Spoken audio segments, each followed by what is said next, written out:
What's up, everyone? This is Yevhen from a local Canadian company, Appliance Fix Lab in Winnipeg. It's time to troubleshoot the Frigidaire appliances. Today's video is about repairing and servicing a Frigidaire stove in the North End area of Winnipeg. Today I will show you how to remove and reinstall a Frigidaire oven door step by step. Don't worry, it won't take more than 2 minutes. Let's go!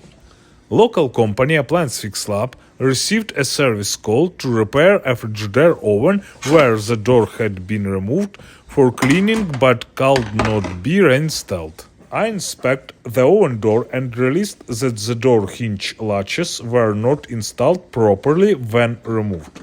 The door hinges were not locked in the correct position for removal and installation.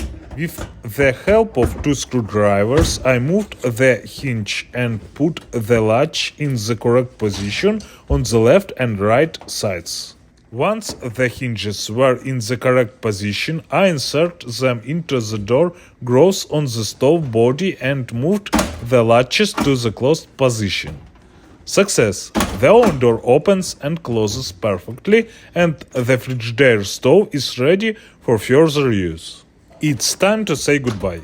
If you have questions about repairing your Frigidaire stove or questions about any other appliances, leave comments, and the Appliance Fix Lab team will definitely answer them. So, I advise you to click the subscribe button right now, so as not to miss the next fascinating and informative series of video reviews on the maintenance of appliances in the Canadian city of Winnipeg. You subscribe and like. I make new videos on appliance repair and maintenance. Together we can fix any problem. See you soon. Bye bye.